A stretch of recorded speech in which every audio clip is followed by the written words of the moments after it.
Welcome to IBridge, Experiential Learning Talks. Today we have a special friend coming from the UK, Ms. Sabina Guliyeva. Hi, Ms. Sabina, how are you? Hello, dear Francesca. I'm very well, thank you. Thank you so much for inviting me to visit your amazing school today. Thank you very much for being with us. So, Ms. Sabina, you are one of the directors of the British European Azerbaijan School. Yes, that's correct. I'm one of the directors. Great. Yeah. Can you tell us a little bit about British European Azerbaijan School and about yourself and about all the things, the activities that you do in London? Yes, of course, with a great pleasure. So I'd just like to highlight that the school was founded by Mr. Tyler Haydarov. Mm-hmm. We have started the talks about the opening the school in May 2021, and by December 2021, the school has fully opened its doors to the public. So the British Azerbaijani School is run at the minute by two directors, mm-hmm. myself, Sabina Guliyeva, and another director, Sabina Rakcheva. Mm-hmm. Dr. Sabina Rakcheva is a famous musician, violinist, and she's also a member of European Cultural Parliament. And we are running the school for almost 3 academic years now. We have a great expat community in the UK, Azerbaijani community, and which the parents want their children to learn the language, to know the heritage, to know the history, especially for those children who haven't seen Azerbaijan in a real life. So that's important. And therefore, our school is running every Sunday between 1 o'clock and 4 o'clock. It's not the state school because some people mistakenly think that it's the normal state school. However, it's a weekend school. We've got different language schools in London, like Russian schools or different community schools as well. So in our school, we teach obviously Azerbaijani language. Azerbaijani history, geography lessons. We also have interactive Azerbaijani language through arts and crafts. That's the lesson for the small ones, for the small group. We've got amazing chess lessons that led by one of our amazing tutoring staff, which I'm going to highlight about him later on today. We've got music classes. We have implemented amazing dance classes in the second half term of last academic year, and they have been going absolutely incredibly well. That's really good. Yeah, I was able to be in BEAS in London, and I saw the welcoming approach and also the warm approach that you and the community you were able to create. Tell me also, because I know that you have also another campus, a small campus in Reading. Is that the same? How you and the other Ms. Sabina are able to manage the two campuses having the same mission, the same vision, and bring parents together? Yes, we definitely, I would love to talk about the Reading branch as well. Since we've opened in December 2021, we have decided that there is a demand for to open another branch. And we chose Reading purely for the reason that we've got a huge community of Azerbaijani professionals living in Reading because of the number of companies, and one of them is the halal booking company led by Azerbaijani, obviously professional. They opened the company a few years ago. And since then, they have moved more than 120 Azerbaijani families from Azerbaijan to the UK, basically to Reading. Considering the fact, doing some marketing research, we thought that Reading would be a great location for our next branch. It's not too far away from London. It's about 40 minutes to 45 minutes to obviously from London to Reading. So the logistics, it wasn't a problem for us. And yes, we have been running the Reading branch for a year and a half.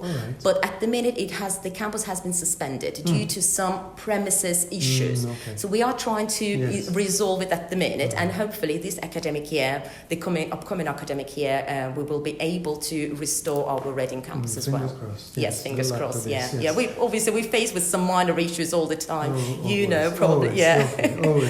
something happens. Tell us about future projects. Tell us about what you do or what you are planning to do in the next few months and during this academic year. So we basically our plan is to expand the number of students, to expand the community. And I'd like to mention that we've got a few numbers of Azerbaijani families moving from Baku, from Azerbaijan to the UK recently. So, and few of the families have already contacted us in regards to get some space at our school. In regards to future projects, obviously, we will be doing a couple of projects between EAS and BEAS, which we have discussed earlier. And one of our consistent project is the summer school project that we have successfully running over the past 3 years now. So I'm really proud to say that. That's amazing. Thank you so much, and to your amazing staff, to your support, that we have managed to implement this project. And I also would like to mention that our school in London, it's not only for Azerbaijani community. So it's open to other It's open for, absolutely, we've got different nationalities as well. Perfect. We've got Chinese student. Oh, nice. They go to the school that way we obviously it's a state school where we hire the rooms, and they go to the same school. So obviously it's the word of mouth. Somebody told them that we run chess classes, dance classes, music classes, and they've started to they enrolled exactly. They've been coming for over 2 years now, 2.5 years, nice. And we've got French families as well. So we've got Russian families, mixed families, families from Ukraine, and different, obviously, different nationalities. It's not purely our school for Azerbaijani families. It could be considered for different purposes, because we've got different classes. Apart from Azerbaijani language classes, the chess classes, it's the cultural classes, it's the arts and crafts for little ones, and music, obviously, and dance. And cooking as well. I'd like to mention that. So we have implemented one of the best classes. It's the cooking class. Everybody likes to cook, especially children. So, and we have cooked dolma. We have cooked... I can't remember one of the national dishes. And it has had an amazing success at our school. Really nice. So our school will reopen its doors on a Sunday, 15th of September, for the next academic year. And including the cooking classes as well. So we're expecting to involve more students because everybody wants to do something. But through the cooking, through the, like I said, arts and crafts, we are trying to deliver national heritage, culture, traditions, how to roll the dough, for example. So kids know what's the hamid, for example, what's the dolma, what's the what we usually use in cooking, in traditional cooking. I think that's important, and that's really part of cultural as well. It's a passing the culture to the young generation. Yes, of course, definitely. Yes. So I remember when I was young and I was looking at my grandma when she was making homemade pasta. So she was telling me what to do, and I'm thinking, when you were talking, I was thinking about the same terms of passing cultural traditions to young generation. It's something that you have always in your heart, always in your mind, and you remember forever. That's completely. I totally agree, because the best way to teach children is through the play, through the game. We call it experiential learning. That's it. And that's why we also have our conference, because this is the fastest way to absorb information. It's the better way for students to experience and to learn and enjoy. Exactly. That's how they remember. Especially with food. In the end, there is a good outcome. Well, we have had an experiment. We've made an experiment. Let's say that we've been teaching our kids in a normal way when they sit by the desk and try to raise their hands, answering the questions. The potential of teaching the language through the games, through the play, that's completely different. They learned more words and they learned more stuff from the playing, from the cooking, from the dancing, rather than from sitting and trying to not to sleep. Let's say, sometimes they do that, they? But that's why we've thought that the more games, the more play we're going to implement into our curriculum system, the better our student will learn the language. Because our main purpose and objective is to keep the language. Obviously, we can't consider ourselves as a normal school. In order to learn the language fluently, you have to speak, you have to go learn a few hours a day. Our parents, they all working, obviously they can't do that. The kids, they do go to English-speaking school. The English language is a very dominant language, so it takes over.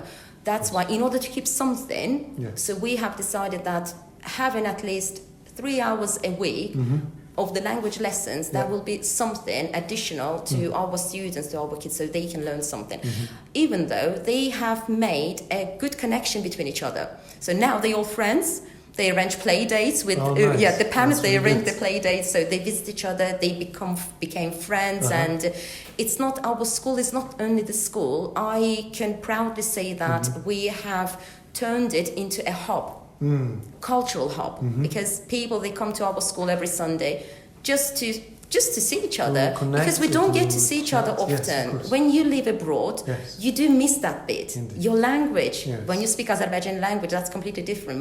We always make some nice Azerbaijani tea. Well, we try to order some sweets, traditional sweets, to make ourselves something in order to keep that environment within the expat and Azerbaijani community. Indeed, that's amazing. So really that's amazing. something that you will be able to create it in so short amount of time. So 3 years. Yeah. So this is really remarkable. Yeah. So to end this lovely conversation, what is going to be next? What is next? Apart from our mutual cooperation that we are going to have during the winter time and during the summer time, and also something that we can add in the next few months, some other ideas that are going to pop up and creating collaboration across our two schools.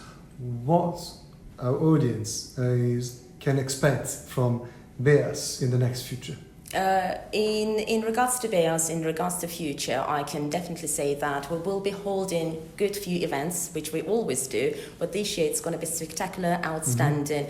We always celebrate all the national holidays at our school, like 28 May, 28th of May, like Novruz Bayram. It's the amazing, outstanding performance. All our kids, we convinced the parents to get the costumes from Baku, from Azerbaijan. So they all had to buy the costumes and bring them to London. Definitely we'll be doing some nice cultural events as well. I can't share in details at the minute, because we're still obviously speaking about some projects. But the objective for this academic year, 2024 and 2025, is to expand, to obviously enroll more students, and to deliver, to say that we are here. Because not many people know that we are in London. It's a word of mouth. Yes. If let's say that one of our parents' children, they do go to our school, they're going to tell their friends. So our aim is to expand, to enroll more students, to implement some couple of projects, but again, I would love to share, but I can't do it at this stage. Step by step. Watch the space. Yes, definitely, yes. One question that I normally ask all my colleagues or friends who I invited during the podcast is, think about aspiring entrepreneurs or aspiring leaders. What will you suggest? What tips will you give it to them to start a new project or a new hub or a new thing that is going to be helpful for them to enter in this field, or education or entrepreneurs? First of all, I would say don't be afraid to make mistakes. That's how we learn. That's our learning curves. Secondly, I would say surround yourself with the right people. That's the hardest thing. Beside of managing the school, I've got my private businesses as well. I have been managing the business for almost 10 years now, and I know this is the hardest thing. However, once you surround yourself with the right team, with the right people, you can conquer the world. You can do everything. And that those people, they will give you the right energy. And that's why your business is so successful. And hopefully our school will be as successful as your school. With our partnership, definitely yes. Yeah. So thank you for the amazing tips. Thank you for this lovely conversation. And thank you all for being with us today. It has been a pleasure to have Miss Sabina Guliyeva with us. So look forward to see you all in the next IB Experiential Learning Talks. Thank you. Thank you.